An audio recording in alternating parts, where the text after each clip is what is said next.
Mr. Kundu, you can reply and then I can tell.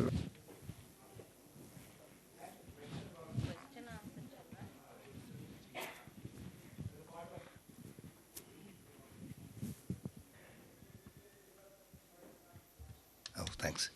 As a chairperson of a committee set up by National Sample Survey, we did try to estimate the number of persons challenged, physically, also mentally challenged. Initially, that was the first survey that we conducted, and there was apprehensions that people wouldn't report their daughters or their mothers or their wives as disabled. But when we conducted this survey, we did find that, well, people did come up and there was no objection to that.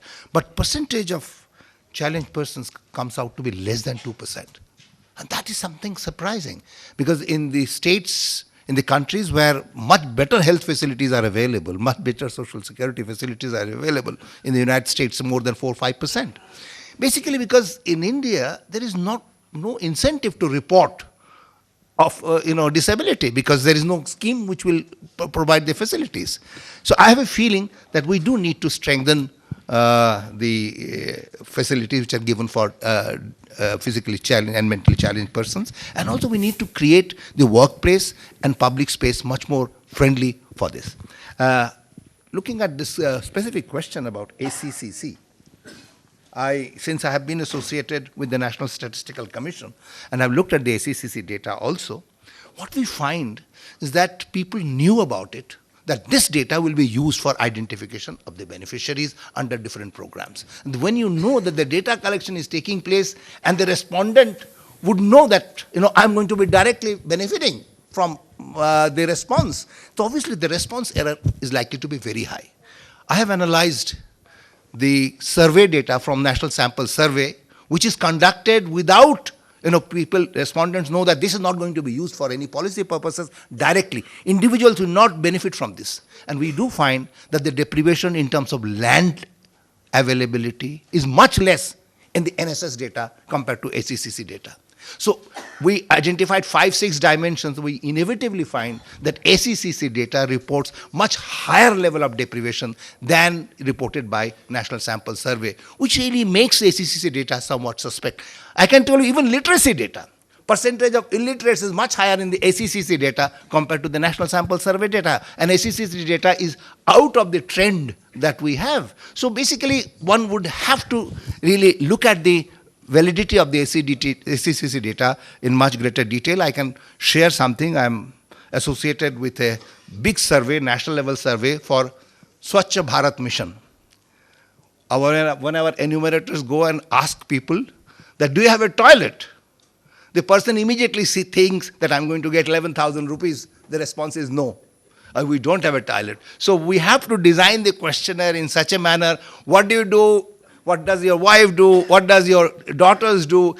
If it is raining, what do you do? Was there any toilet constructed under any other program? So it is difficult, when people know that the survey is being conducted for a specific purpose, I think then the response error is likely to be very high. I just want to mention 2 more things. You see, for the unorganized sector, as you mentioned, percentage figure will be 70% or 80% depending on the definition.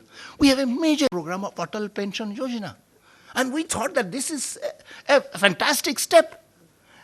Instead of giving really support, giving 1,000 rupees after 42 years, that 1,000 rupees value, you don't know what will be because of the inflation that is taking place. There is no indexing that has taken place.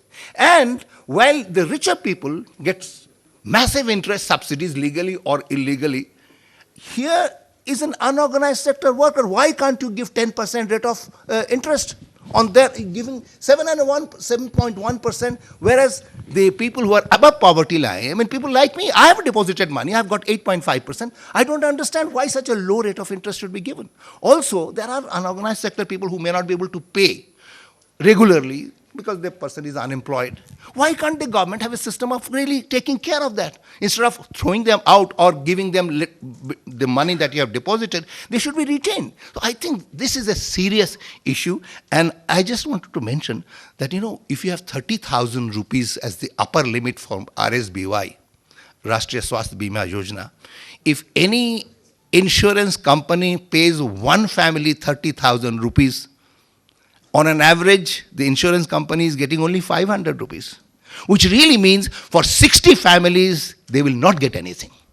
If one person gets 30,000, now if you give 5 lakhs, even if the government gives 1,000 rupees per card holder, if one person gets 5 lakhs, 500 people will get nothing. That is the whole logic of insurance system. My submission, therefore, is that instead of raising the limit to 5 lakhs, which would really mean influential people like me or somebody else would be able to get that 5 lakhs, get unnecessary testing done, all kinds of unnecessary medical facilities, make it 30,000, but reach to every household. Thank you, sir. That is my submission, and I thought that this is the right platform where you can consider. Thank you, sir. So just only for correction, because RSBY is no more actually now, because it has been, it was with us and now it has been transferred with the Ministry of Health and Welfare, Family Welfare. Yeah. So now it is insurance company. They are coming with the Ayushman actually in a big way. And then about Atal Pension Yojana actually, just I would like to about what. Yeah, Atal Pension Yojana, I would like to tell about that. Actually, for the building and other construction workers, there is a Act, Building and Other Construction Worker Act 1996. We collect 1% of cess from the builders actually who construct there. So 1% of the estimated amount we collect. So we have approximately 33,000 crore with us. With the means it is with the district administration only, with the concerned states only. So they are supposed to. They can pay even Atal Pension Yojana also. So even the unorganized worker who is depositing, that the builder who is depositing 1%, they can pay from that and they can take the Atal Pension Yojana also, as he has told. So he need not to contribute from himself also actually. Then I come to that question about the labor and Manrega. Actually there is already coordination is there, because Manrega, because they are also with us, we treat them with as our workers. So it is a fully coordinated thing. And whoever is the labor inspector there, he is supposed to enforce all labor laws, and for particularly for the organized sector automatically, because acts are so strong and it is stringent, so they automatically do. Now mainly is about the unorganized workers, how they are getting minimum wages or not. For that even the district administration also be involved to enforce the all labor laws. That is what we are doing actually. So I thank one and all for this. You have heard very patiently, and you are means I can say very good audience for us. Thank you. Thank you.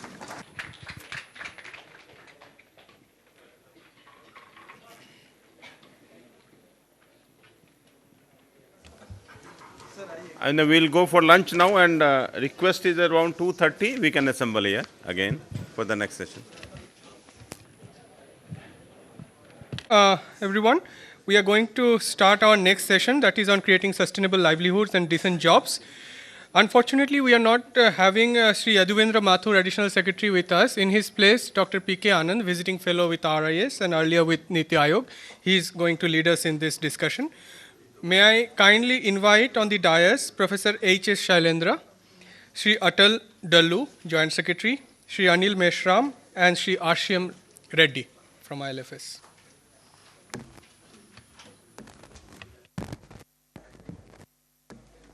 May I request Mr. Krishna Kumar to also join me?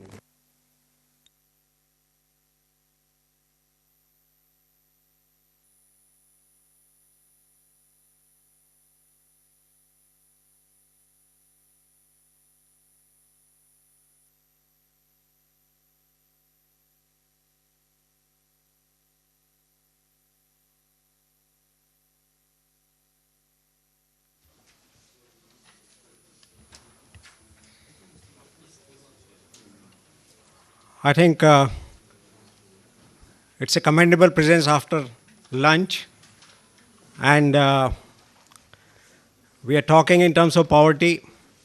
We have heard many experts. There was a lot of thinking in the very first session that we talk in terms of solutions. And I recall what VC Niti Aayog had categorically stated.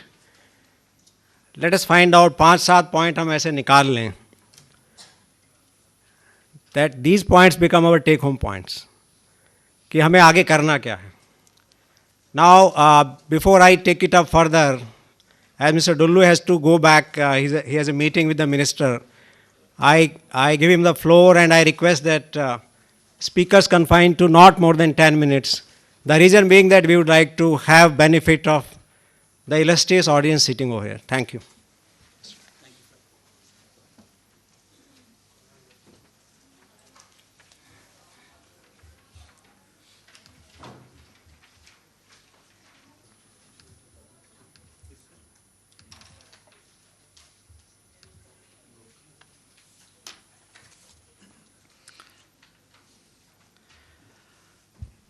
The central government of India is implementing the Deen Dayal Antyodaya Yojana National Rural Livelihood Mission as a flagship program for eradication of poverty. And it is based on the time-tested model of SHG-led economic development in the villages. It has been successfully tried in the southern states like Andhra Pradesh, Kerala, and then later in Bihar, and this movement is spreading to other parts of the country. The largest institutional platform for social inclusion and women's economic empowerment is what constitutes the base of NRLM. There are around 4.7 crore women mobilized into almost 40 lakh SHGs. This program is built on poor-to-poor strategy, that it is the poor women which train other poor women to come out of poverty. They not only make efforts to come out of poverty, but they train other women also to come out of poverty. And as per the socio-economic census, which was conducted in 2011, there are around 87 million households, 8.7 crore households, which are having one deprivation or the other. So that is the target group under NRLM. NRLM is based on a 5-pillar strategy. The first is creating the institutions of the poor, the self-help groups of women, the village level organizations, cluster level federations. It is basically giving voice to the voiceless. Then second is financial inclusion, providing easy access to finance. The objective is that each household should have access to at least 1 lakh rupees of credit over a period of 4 to 5 years. Then the objective is to create 2 to 3 sustainable livelihoods, resulting in an additional income of 50,000 rupees per household per year. We strengthen the existing livelihoods, which is a less risky proposition, and we also create opportunities for new enterprises. Then social development, because we understand poverty is multidimensional. There are many other related issues like health, like education, like nutrition, like sanitation. So we build demand for, we generate demand for access to entitlements through this SHG movement. And then skill development. This is also an important pillar of the strategy, skill development for self-employment and also for wage-based employment. The pillar 1, social mobilization. At the grassroots level, we have the self-help groups, which are having 10 to 20 members each. We are having 40 lakh self-help groups. The basic functions they perform are savings, internal lending, and accessing credit from the banks. Then at the village level, there are village level organizations of 10 to 15 SHGs each. They provide training to the SHGs, financial and livelihood services, and access to public services and entitlements. Then we have cluster level federations of 30 to 40 villages, and they provide support to the primary level federations. They help in making these federations, these self-help groups and VOs sustainable. As I said, this is a poor-to-poor strategy which is being implemented under this program. It is poor women who have come out of poverty from Andhra, from Telangana, from Kerala, from Tamil Nadu, who have moved to states like Nagaland, Jammu Kashmir, other states like Uttar Pradesh in the northeast, and they are mobilizing women to form self-help groups and to come out of poverty. There are around 1.72 lakh community resource persons who are doing this job, and they are moving from one place to another place, from one district to another district, one state to another state. Then the second pillar is financial inclusion. Here we are working both on the demand side and the supply side interventions. As far as demand side interventions are concerned, we promote good bookkeeping, provide capital support to SHGs, a community investment fund, financial literacy and counseling, and preparation of a micro investment plan for repeat finance. Then on the supply side interventions, there's a continuous dialogue with the senior management and sensitization of local banks, then MOUs with major public sector banks, and promoting alternate banking services. Year-wise trends of credit mobilization. Overall, we have accessed 1,50,000 crores of credit in the last 5 years, and loan outstanding at present is 62,000 crores, and NPA is 2.3% post NRLM. The pre-NRLM NPA was more, but in NRLM we are ensuring that these are Panch Sutra compliant SHGs where NPA is much lower. Recently, we started an alternate model of financial services delivery, the BC agents, the SHG members being trained as BC agents. There are 1,400 of them. In the last year, they have conducted at least 8.9 lakh transactions worth 187 crores. So it provides livelihood to 1,400 SHG members, and we are planning to expand this network of SHG members being positioned as BC agents. Then sustainable livelihoods. Here, as I said, our objective is to create 2 to 3 sustainable livelihoods to cope with vulnerability, debt bondage, and health shocks. We strengthen existing livelihoods, whether in the farm sector or in the non-farm sector. The focus is on sustainable agriculture, livestock, NTFP, and also skill development. Then in sustainable farm livelihoods, we have a dedicated program which is Mahila Kisan Sashaktikaran Pariyojana, which is supporting agroecological practices among women farmers.